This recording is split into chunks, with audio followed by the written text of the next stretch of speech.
Ladies and gentlemen, how are you doing on this Friday morning?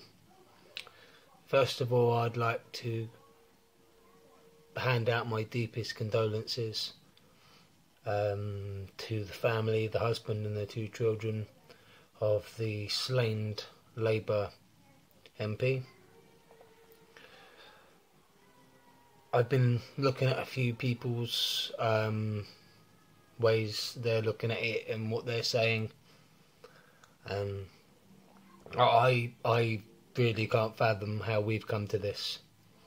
The bloke I was listening on to LBC was pretty much like, well, how does it feel now that it's not a Muslim killing our people? You know, what we've been told in the newspaper and the internet and everything else for Project Fear on how we're to segregate from them. And then you've got one Labour MP, you know, slain by what some people call a racist and idiotic ideology, you know, Britain First. Please don't for a second think that I'm jumping to conclusions and thinking it's anything to do with Britain First, because anybody can say Britain First and try and put responsibility onto them. But the way I see it is, the guy that's in charge of Britain First, whether you like him, dislike him or don't have an opinion, did the democratic thing to become Mayor of London. If they were a bunch of mindless white pride, knuckle-dragging Neanderthals, in which I believe they are perceived in the media, you know, then why would they do that?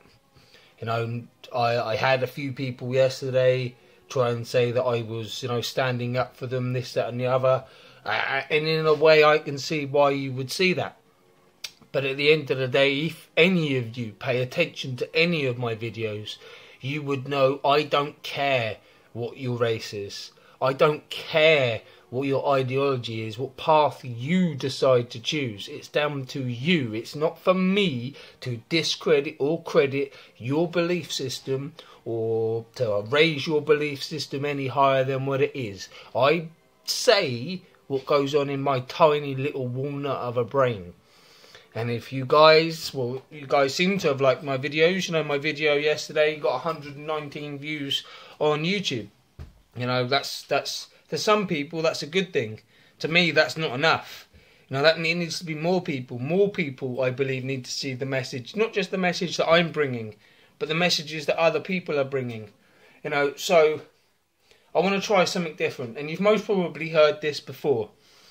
Instead of focusing on the negative, because the media's got that in hand, the news has got that in hand, you know, Project Fear has got that in hand. Let's focus on the good things that she did. You know, all the good things she did for her constituency, the good thing that she did for the Labour Party. You know, because at the end of the day, we can always stand there and say these are the bad things, these are the bad things, but you need to focus on the good things. The good things are what makes celebration of a loss of life worth doing. I don't condone it. As anybody would know, I don't condone the death of any sentient being, whether that be walking on 2 legs, 4 legs, covered in fur. I don't believe in it. Your views are your views. You shouldn't be able to, or in my opinion, be able to force your views upon everybody else. I believe in the freedom of speech. I believe in freedom of expression, and I will until the day I die. I'm not saying we need to have any restrictions on how we use our freedom of speech, because that would just be then, you know, holding our freedom of speech back. But at the end of the day, we can't belittle the whole party of Britain First for one person. The same as we can't belittle a whole culture, a whole race, a whole religion by the mistakes of a few. So focus on the good, because the negatives are always going to be shouted into your ear. They're always going to be there in the background. Let's get rid of the background noise. Let's get rid of the hate. Let's spread some love. Let's come together as a unified species and say this is not acceptable. This is not what we will take.